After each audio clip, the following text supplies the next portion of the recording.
back. This is Built Mike's Way, and I'm Mike, and we have our chassis.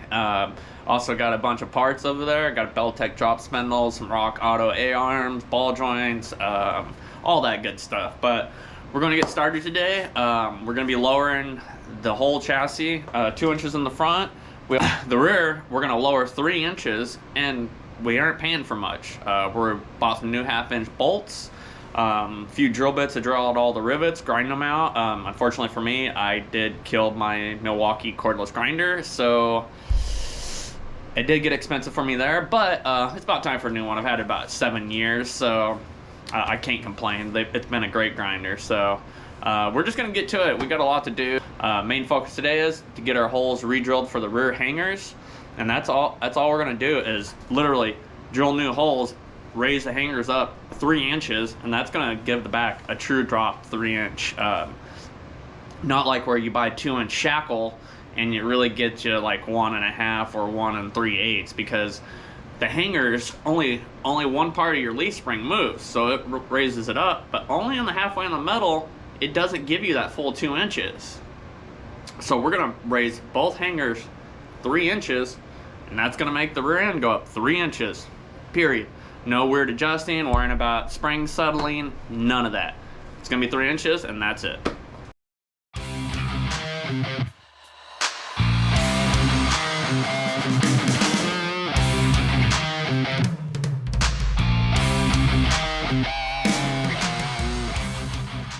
All right, let me tell you. You guys are trying to do this in the truck with the gas tank sitting right here. It's probably not a really good idea. I'd reconsider my options. The way I'm doing it, I recommend you pull the bed, pull the gas tank out of it. Takes a little extra time, be safe. You won't scratch any of your paint. You won't be working underneath the vehicle. It'll be a much better, enjoyable time, and it only costs you probably a couple extra hours. But then you can go through, you can spray paint everything, clean everything up so it looks nice. Take the extra time, it'll be worth it. Don't be like my brother and almost burn down a garage with the gas tank sitting in this thing. I remember that, just so you know.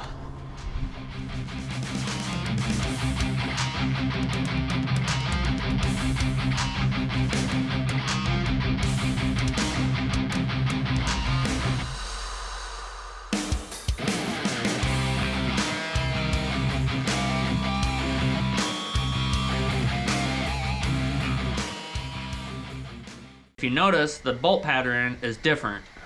It's it's larger on the bottom, smaller on the top.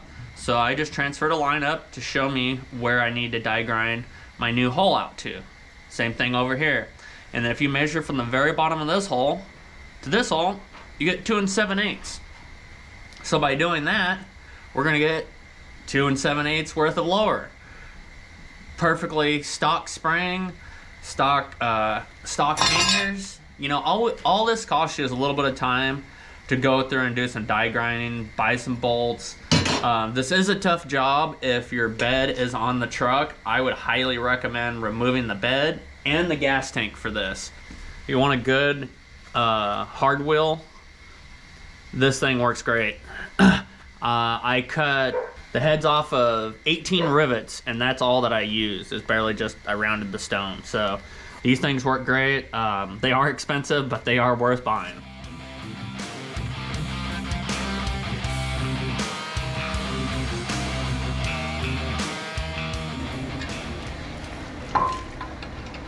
You'll need a couple of 7/16 bolts for the original hole size. I'm gonna go with 1/2 inch, so I drill them out and actually make them a little bigger so they're a little stronger. This thing's still gonna make about 1,000 horsepower, so I just want to be prepared. I might even put a couple of welds on mine too, so it's kind of up to you. Sorry I'm rambling on.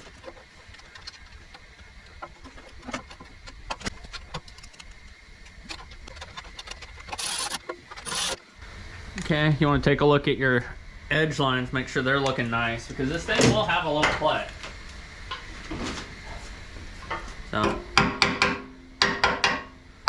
not much though. I think we did pretty good on that one.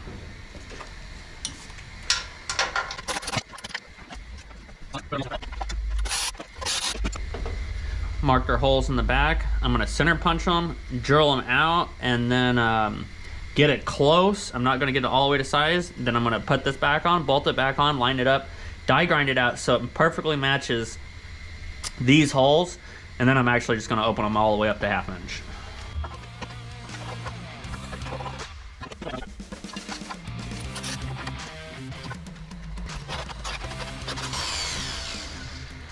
Okay, now those holes are 1/2 inch and they are perfectly lined. So that's really gonna give us our strength. This thing ain't gonna move anywhere on us.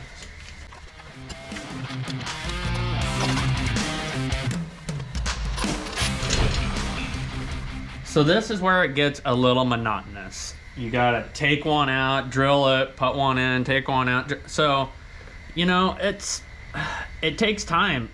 So we still gotta cut this off, drill these two out, and then we're home free.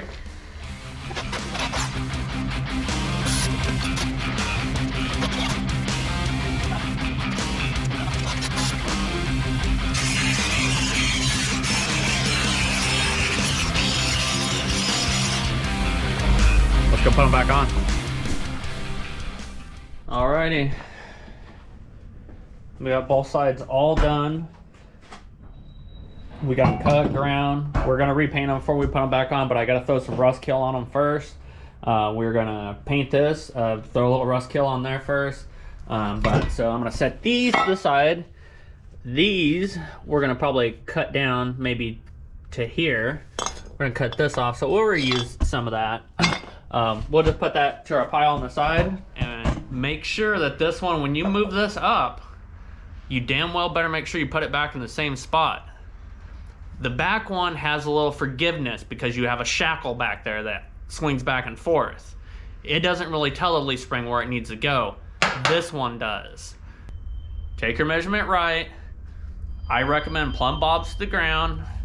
That way when you move it up, you can just literally clamp it up, let the plumb bob settle, and it will tell you, oh hey, you're an inch back, a 1/4 inch this way.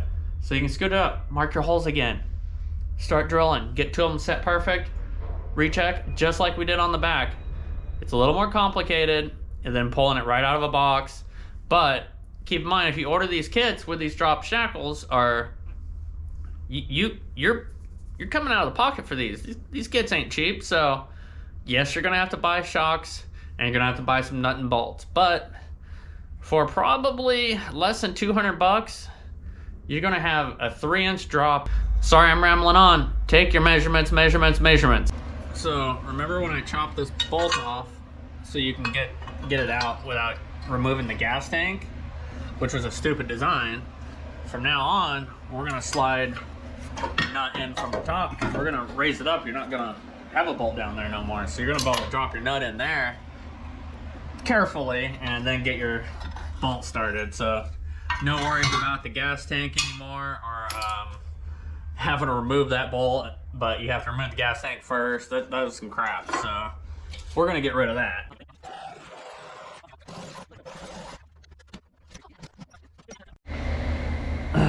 All right, time to level it out so then we can put a plumb bob mark on the ground and then we can move our hanger up.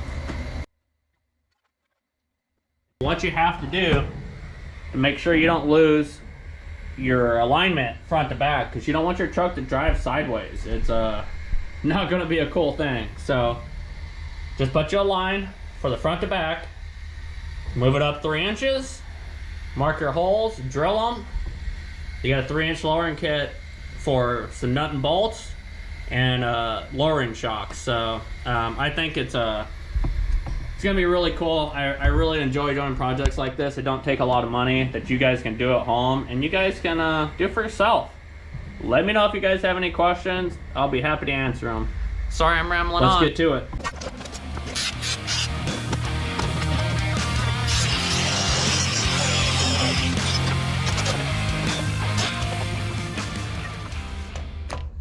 Use the same tape measure through your whole project, just in case the ends are wonky. Your measurements. I know it's weird to say, but it does happen. Use the same tape measure for the whole suspension project. I'll just leave it at that. Sorry, I'm rambling on. Your measurements, measurements, measurements.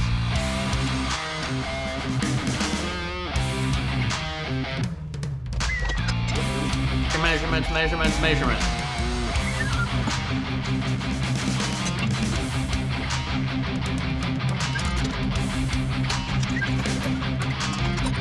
Measurements, measurements, measurements.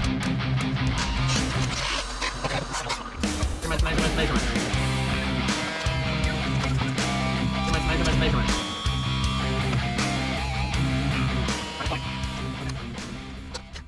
Unfortunately, the GoPro died while I was drilling the rest of the holes. So not all the holes I could get lined up. Like this one's up here on the radius of the frame. So I didn't even bother trying to drill that. I just drilled one right below it. I put a new hole in here, reused this one, put a new hole and a new hole.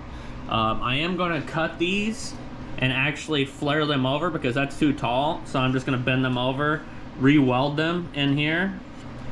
Same thing over here. I kind of drew a line.